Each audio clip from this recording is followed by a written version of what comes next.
তোমরা কেমন আছো? সবাই ভালো আছো তো? আগের দিনের ক্লাসে কারো কোনো সমস্যা, আগের দিন যে বিষয়টা নিয়ে আলোচনা করেছিলাম তার নিয়ে কারো কোনো সমস্যা আছে?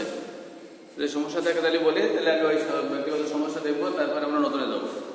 কারো কোনো সমস্যা আছে আগের দিনের ক্লাসে?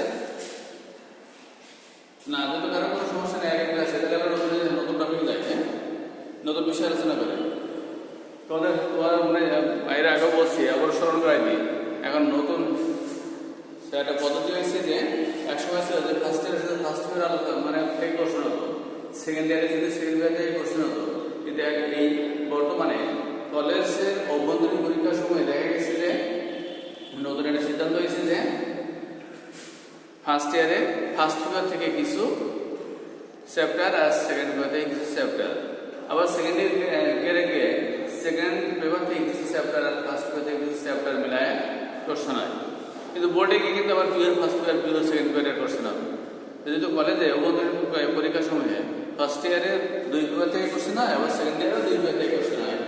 আর ফার্স্ট ইয়ারে সেকেন্ড ইয়ার পেপারের যে চ্যাপ্টার থেকে কোশ্চেন এক বা একাধিক সেট হয় এবং হবেই, এমনকি বোর্ড পরীক্ষায় হবে, সেই চ্যাপ্টারটা হচ্ছে আমাদের দ্বিতীয় পত্রের প্রথম অধ্যায় পরিবেশ রসায়ন। সেখান থেকে আমরা মিনিমাম 2 সেট কোশ্চেন পেতে পারি, এতটাই ইম্পর্টেন্ট। আরো মজার কথা হচ্ছে এই চ্যাপ্টারটা 2টা অংশে বিভক্ত আছে। তোমরা যদি খেয়াল করো, ডিপলি খেয়াল করে দেখবো যে এই চ্যাপ্টারের 2টা অংশ বিভক্ত। মানে এরকম গ্যাসের সূত্র নিয়ে একটা চ্যাপ্টার একটা অংশ আলোচনা আছে, যেমন বয়েলের সূত্র, সালফার সূত্র, অ্যাভোগাড্রোর সূত্র ইত্যাদি। এই সূত্র সংশ্লিষ্ট মানে গ্যাসের যাবতীয় সূত্র নিয়ে একটা অংশ এক অর্ধেক, আর এক অর্ধেকে আছে অ্যাসিড বেস। তাহলে ওই অ্যাসিড বেস এই সেকেন্ড অংশ থেকে সাধারণত অ্যাকসেপ্ট করছে না, আর গ্যাসের সূত্র সমূহ থেকে অ্যাকসেপ্ট করছে না। আমরা এই কয়দিন যাবৎ কি গ্যাসের সূত্র সমূহ বিস্তারিত আলোচনা করেছি, দেখেছি, লিখেছি, বুঝেছি। কারণ সমস্যা আছে কিনা তাও তোমার ঠিক করে দিয়েছে। যেহেতু আজকে আর আমাদের আগের দিনের শেষ ক্লাস ছিল গ্যাসের উপরে, আজকে আমরা নতুনে যাচ্ছি ওই চ্যাপ্টারের দ্বিতীয় অংশ থেকে অ্যাসিড বেস। এই অ্যাসিড বেসের আলোচনা করা যাওয়ার পূর্বে আমাদের একটা সাধারণ ধারণা নিয়ে নিতে হবে যে অ্যাসিড বেস আলোচনা করতে গিয়ে আমাদের যে জিনিসটা আগে জানতে হবে সেটা হচ্ছে এই অ্যাসিড বেসের বর্ণনা বা সংজ্ঞা বা ব্যাখ্যা 2টা মতবাদে আছে। একটা হচ্ছে পুরাতন মতবাদে, আর একটা হচ্ছে আধুনিক মতবাদে। তা আমরা আধুনিকটা সাধারণত পুরাতনটা আসে না, কিন্তু অ্যাডভান্টেজ অর্থাৎ বিভিন্ন ইউনিভার্সিটি বা মেডিকেল ইঞ্জিনিয়ারিং ভর্তি পরীক্ষায় কিন্তু যে পুরাতন বলে আসে না বা আসবে না এমন কোনো কথা নেই। তথ্য যেখানে পাবে সেখান থেকে কিন্তু প্রশ্ন হবে। সেজন্য আমরা পরীক্ষায় আসুক বা না আসুক ভবিষ্যতের কথা চিন্তা করে, অর্থাৎ অ্যাডভান্টেজ মানে ভর্তি পরীক্ষার কথা মাথায় রেখে আমরা পুরাতন সুন্দর করে শিখবো, আধুনিকও সুন্দর করে শিখবো। ওকে, তাহলে আমরা প্রথমে দেখি পুরাতন মতবাদে অ্যাসিড বেস বলতে কি বুঝে, কাকে বলে, উদাহরণ সহ বিস্তারিত ব্যাখ্যা।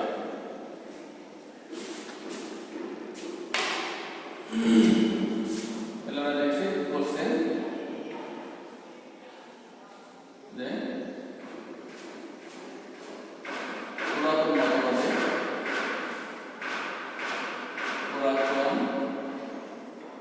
মতবাদে আমরা দেখতে চাই অ্যাসিড কাকে বলে, উদাহরণ সহ ব্যাখ্যা, বেস কাকে বলে, উদাহরণ সহ ব্যাখ্যা। তার আগে আমাদের একটা কথা বলি, অনেকে কিন্তু আমরা অ্যাসিড সাধারণত অ্যাসিড শুনতে লিখি, বইতে লেখা দেবো কি এই বই লেখা রয়েছে অ্যাসিড ক্ষার বিক্রিয়া, অ্যাসিড ক্ষার বিক্রিয়া করে লবণ পানি তৈরি করছে, বইতে বর্ণনার ব্যাখ্যা।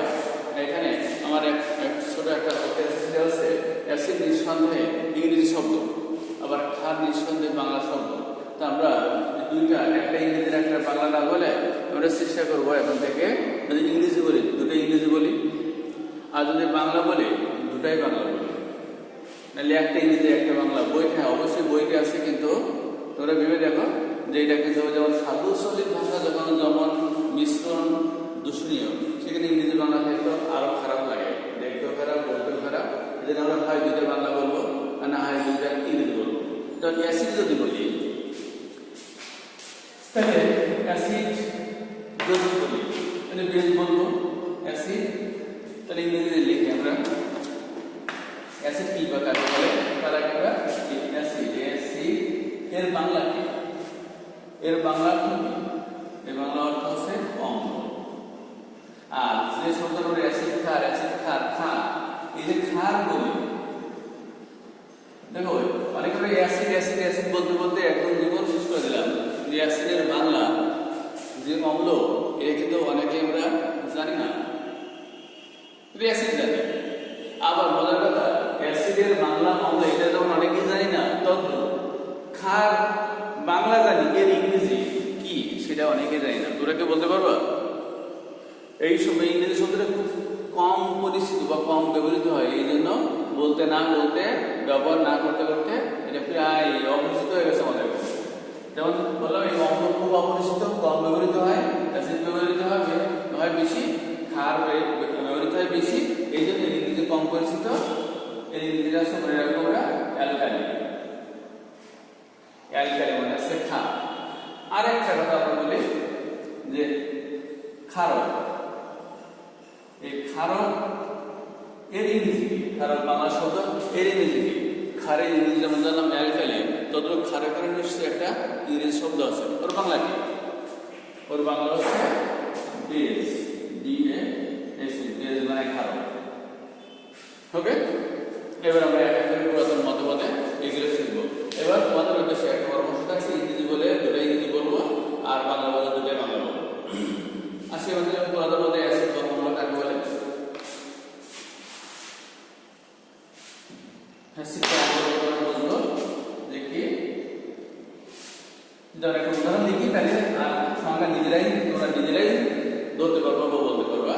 যদি আমি উদাহরণ দিয়ে বোঝাই দিই তাহলে তোমরা সহজে বলতে পারবা। যেমন HCl, এর সঙ্গে আমি যদি সোডিয়াম ধাতুর বিক্রিয়া দিই, sodium chloride plus hydrogen gas.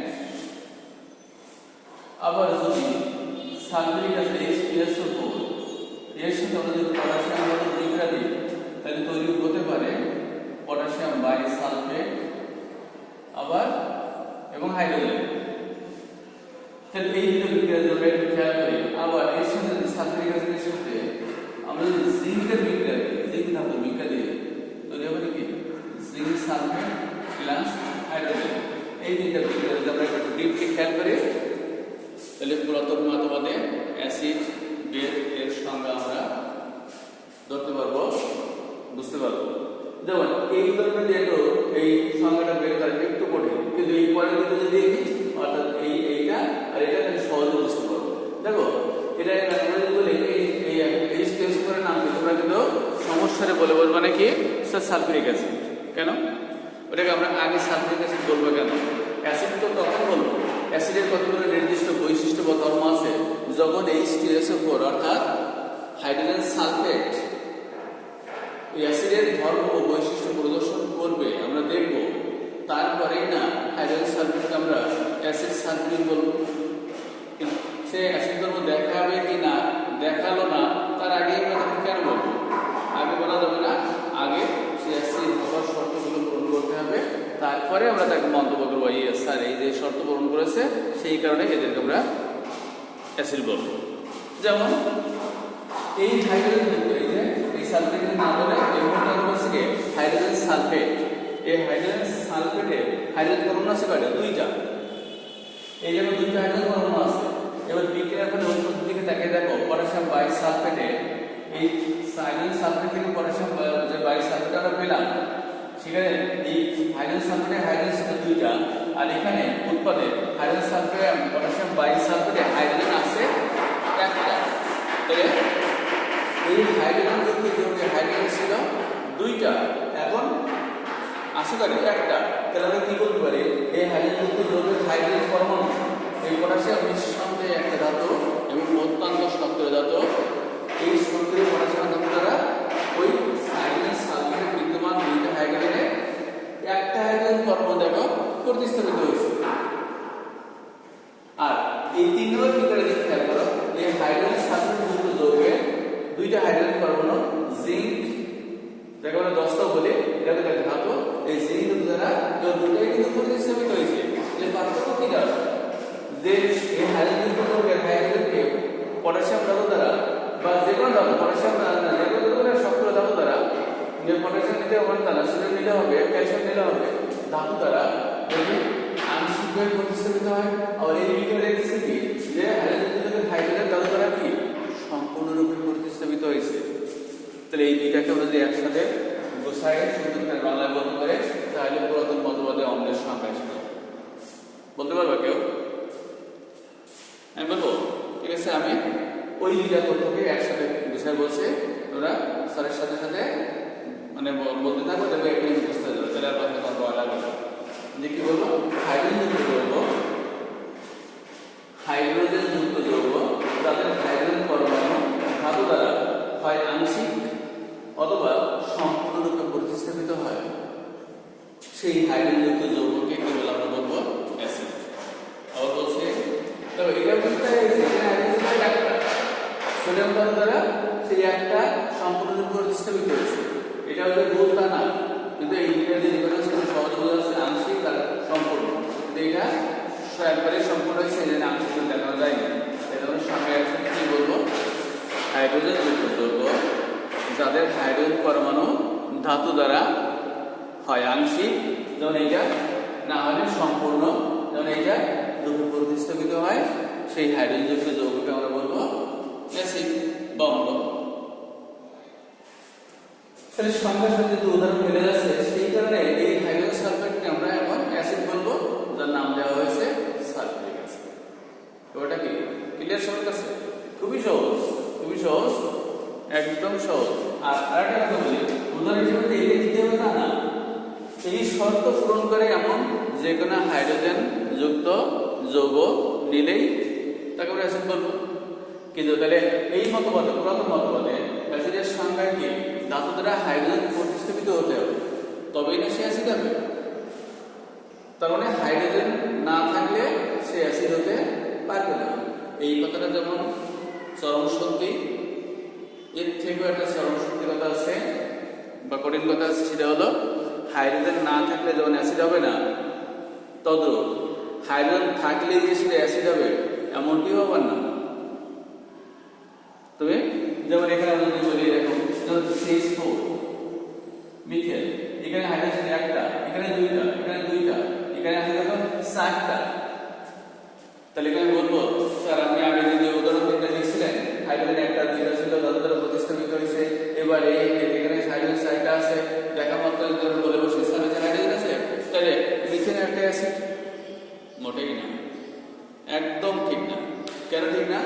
কারণ হয়তো শর্তে কি বলা আছে হাইড্রোজেন যুক্ত যৌগ সেই হাইড্রোজেনকে অবশ্যই ধাতু দ্বারা প্রতিস্থাপিত হতে হবে, অর্থাৎ ধাতু দ্বারা প্রতিস্থাপন যোগ্য বা প্রতিস্থাপনীয় হতে হবে। না হাইড্রোজেন আছে কিন্তু সেই হাইড্রোজেন ধাতু দ্বারা প্রতিস্থাপনীয় নয়, অর্থাৎ ধাতু দ্বারা প্রতিস্থাপন করা যায় না, তাহলে ওই হাইড্রোজেন যুক্ত যৌগ কোনো অবস্থাতেই অ্যাসিড হবে না। এটা কিন্তু পরিষ্কার মনে রাখতে হবে, বুঝতে হবে। তাহলে পুরাতন মতবাদে অ্যাসিড হতে গেলে যেমন হাইড্রোজেন থাকা লাগবে, আবার হাইড্রোজেন আছে বলেই যে পুরাতন মতবাদে ওই হাইড্রোজেন যুক্ত অ্যাসিড হবে এমনটি ভাবার কোনো কারণ নেই। উদাহরণটা যেমন এই মিথেন লিখছি, এর সাথে যদি তুমি সোডিয়াম দাও তাহলে ওকে এই নো রিঅ্যাকশন হবে, এই নো রিঅ্যাকশন। তার মানে এই যে পটাশিয়াম দিয়ে তাও নো রিঅ্যাকশন, এটা যদি ক্যালসিয়াম দিয়ে তাও নো রিঅ্যাকশন। তার মানে কি যে এই মিথেন যৌগে যে একটা হাইড্রোজেন পরমাণু আছে ওই হাইড্রোজেন পরমাণু ধাতু দ্বারা প্রতিস্থাপিত হচ্ছে না। তার মানে বুঝতে হবে যদি হচ্ছে না তাহলে ওই হাইড্রোজেন পরমাণু একটা ধাতু দ্বারা প্রতিস্থাপিত নয়। সেই কারণে আমরা মিথেনকে হাইড্রোজেন যৌগ বললেও তাকে কোনো অবস্থাতে পুরাতন মতবাদে অ্যাসিড বলতে পারবো না। ক্লিয়ার কথা? এটা কিন্তু খুব গুরুত্বপূর্ণ একটা কথা। তার মানে এখান থেকে দেখো এরকম বলা যায় কিনা পুরাতন মতবাদে অ্যাসিড হতে গেলে হাইড্রোজেন থাকা লাগবে, কিন্তু হাইড্রোজেন আছে মানে সব যৌগ অ্যাসিড, এটা ভাবার কোনো কারণ নেই। ওকে, এবার এই পুরাতন মধ্যে অ্যাসিডের মধ্যে এই সংজ্ঞা উদাহরণ সব বিস্তারিত আলোচনা করা হলো। এর মধ্যে কারো কোনো সমস্যা না থাকলে আমরা পুরাতন মধ্যে বেজের মধ্যে ঢুকবো, অর্থাৎ খারাপের মধ্যে ঢুকবো। খারাপ কি বা কারো সমস্যা? হ্যাঁ না, ঠিক আছে, এইটা কিন্তু কারো কোনো সমস্যা নেই। তাহলে আমরা পুরাতন মতবাদে বেস আলোচনা করি এখন।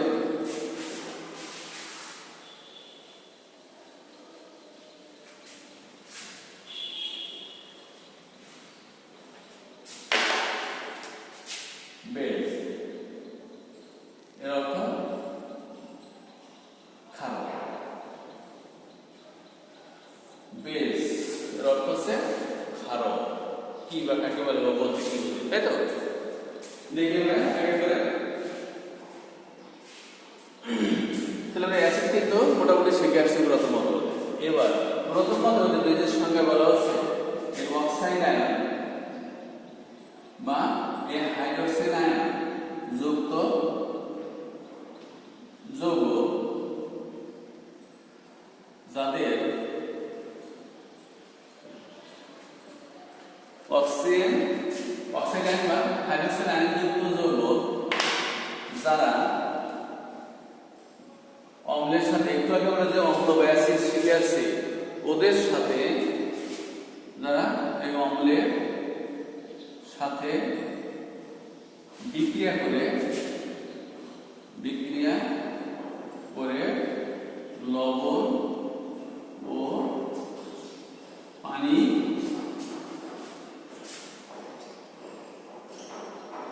তৈরি করে, তাদেরকে কি বলবো? বেস বা ক্ষারক। খেয়াল করতে ভালো করে কি বলছে, উদাহরণ প্রত্যেকটা বিস্তারিত ব্যাখ্যা দিয়ে দেবো। আগে সংজ্ঞাটাকে সাধারণ ধারণা নিয়ে নাও যে কি অক্সাইড বা হাইড্রক্সিড মূলক যুক্ত যৌগ যারা অম্লের সাথে, মানে পুরাতন পদ্ধতিতে অম্ল যেটা আমরা পেলাম বা শিখলাম, ওদের সাথে বিক্রিয়া করে লবণ ও পানি উৎপন্ন করে, তাদেরকে বলবো বেস বা ক্ষারক। কোন মতবাদে? অবশ্যই পুরাতন মতবাদে। আবারও বলে দিচ্ছে, মুখস্থ করেন যে বেস কাকে বলে? যে অক্সাইড আয়ন বা হাইড্রোক্সাইড আয়ন যুক্ত যৌগ যারা অম্লের সাথে বিক্রিয়া করে লবণ ও পানি তৈরি করে, তাদেরকে বলবো বেস। যেমন উদাহরণ দিই, তাদেরকে আরো সহজ লাগবে এবং মনে থাকবে। যেমন অক্সাইড আয়ন আছে, সোডিয়াম অক্সাইড। এইটা যদি সোডিয়াম দিত জানার সঙ্গে 1 প্লাস, তাহলে আর অক্সাইড কত? 2 মাইনাস। এই 2 একটা 2 প্লাস আর 2 একটা 2 মাইনাস, 2 প্লাস 2 মাইনাস মানে নিরপেক্ষ থাকে। তার মানে এই সোডিয়াম অক্সাইডে যে অক্সাইড আয়ন আছে, এটা আছে, সেটা কিন্তু দেখা দিলাম। এবার এর সাথে একটু আমরা দেখছিলাম কি এই এইচকে আমরা কি জাতীয় শাখা দাঁড়াকে অ্যাসিড প্রমাণ করে রাখছি একটু আগে। তাহলে সোডিয়াম অক্সাইড, এই অক্সাইড আয়ন আছে, এর সাথে আমরা হাইড্রোক্লোরিক অ্যাসিড মিটা দেব, দিলে দেখি কি হবে। সোডিয়াম ক্লোরাইড আর পানি, তাই তো? কি তৈরি হয়েছে? সোডিয়াম ক্লোরাইড আর পানি। দেখো তো, এই সোডিয়াম ক্লোরাইড নিষ্কাশন একটা সল্ট মানে লবণ, আর এটা তো পানি, তো পানি, এই যে সল্ট আর ওয়াটার, সল্ট আর ওয়াটার। এবার এই সংখ্যায় কি লেখা রয়েছে? যে লবণ আর পানি। এই তো লবণ আর পানি তৈরি হয়েছে। তো এইটা যে অ্যাসিড আর এই যৌগটা অক্সাইড আয়ন আছে, যে অক্সাইড আয়ন যুক্ত যৌগ অম্লের সাথে বিক্রিয়া করে লবণ আর পানি তৈরি করছে, তাই এই অক্সাইড আয়ন যুক্ত যৌগকে আমরা বলবো বেস। কি সহজ না? একদম সহজ। শুধু স্যার যেভাবে বলছে সেইভাবে বোঝার চেষ্টা করো, দেখবা কি একদম সহজ হবে।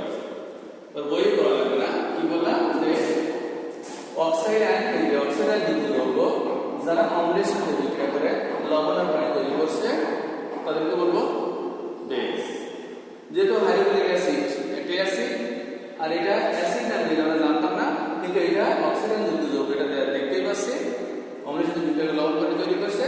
তাহলে বিক্রিয়ার উৎপাদ দেখে আমরা নিশ্চিতভাবে বলতে পারি যেহেতু HCl মানে হাইড্রোক্লোরিক অ্যাসিড, ওটা লবণ পানি, এই বিক্রিয়ায় অন্তত সোডিয়াম অক্সাইড বেস তথা ক্ষারক হিসাবে কাজ করছে। ক্লিয়ার? এবার আমরা আরেকটা উদাহরণ দেখি। ক্যালসিয়াম অক্সাইড, সাপোজ এটা আমরা ক্যালসিয়াম অক্সাইড নিলাম, এর সাথে যদি আমরা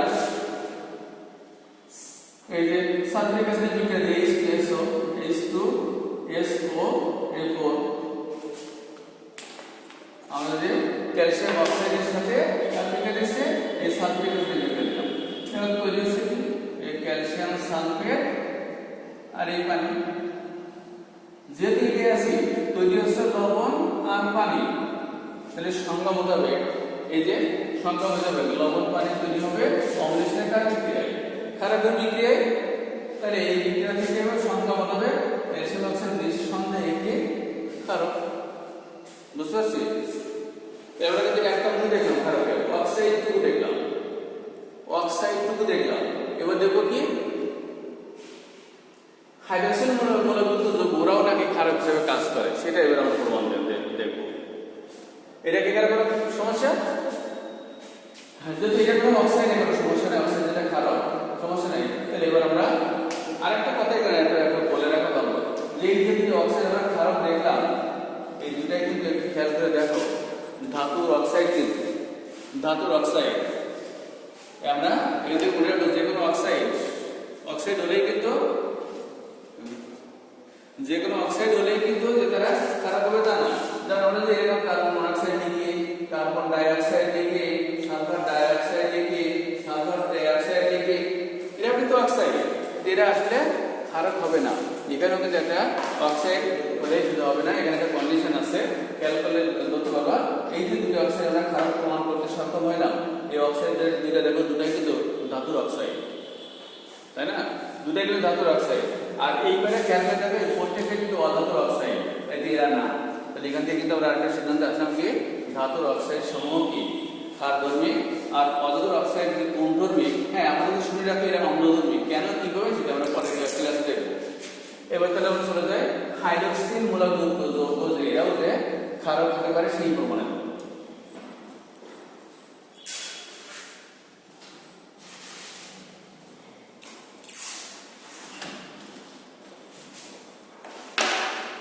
হাইড্রোক্সিন মূলক আছে আমরা এটা যৌগ আমরা যদি লিখি কেউ না আমি লিখি তারপরে তোমরা একটু বলবো যে পটাশিয়াম হাইড্রোক্সাইড এই হাইড্রোক্সিন মূলক আছে এবার এর ক্ষারক না অম্ল মনে করে আমরা জানি না কিন্তু সঙ্গে বলেছে কি হাইড্রোক্সিন মূলক যুক্ত যৌগ যদি অম্লের সাথে বিক্রিয়া করে লবণ আর পানি তৈরি করে তাহলে সেই হাইড্রোক্সিন মূলক যুক্ত যৌগকে নিঃসন্দেহে আমরা ক্ষারক বলবো আমরা একটা বিক্রিয়া দেখি যদি ওই সংজ্ঞা শর্ত মিলে যায় তাহলে এটাকে অবশ্যই আমরা ক্ষারক বলবো যেমন HNO3 কি নাম কি নাইট্রিক অ্যাসিড অত্যন্ত শক্তিশালী এবং পরিচিত খুব অ্যাক্টিভ অ্যাসিড কিন্তু এটা অ্যাসিড এটা কি জানি না এবার দেখো উৎপাদটা কি হচ্ছে দেখো এই পটাশিয়াম নাইট্রেট প্লাস পানি এইটা যেহেতু অ্যাসিড তৈরি হচ্ছে সল্ট অ্যান্ড ওয়াটার তো সঙ্গে কি বলা হয়েছে যে সল্ট আর ওয়াটার তৈরি হলে অম্লের সাথে যে বিক্রিয়া করবে সে নিঃসন্দেহে ক্ষারক তাহলে পটাশিয়াম হাইড্রোক্সাইড অ্যাসিড নাইট্রিকের সাথে বিক্রিয়া করে লবণ আর পানি দিয়ে তৈরি করছে সেহেতু আমরা নিঃসন্দেহে এটাকে বলে দিতে পারি পটাশিয়াম হাইড্রোক্সাইড একটা বেস মানে কার্বন ঠিক আছে তাহলে আশা করি মানে আজকে আলোচনায় আর কারো কোনো সমস্যা থাকে না তাহলে আমরা কিন্তু পুরাতন মতবাদে অ্যাসিড বেস কিন্তু কমপ্লিট করলাম আগামী দিন আমরা দেখবো কি আধুনিক মতবাদ শুরু হবে ভেরি ইন্টারেস্টিং ওখান থেকে কিন্তু কলেজে এবং বোর্ড পরীক্ষায় কোশ্চেন হবে এটা দেখবা কোনো সমস্যা হলে আমাকে অনলাইনে যোগাযোগ করলে আমি আর সাহায্য করবো যখন খুশি অনলাইনে যোগাযোগ করলে সাহায্য করবো হ্যাঁ ভালো থাকে সুস্থ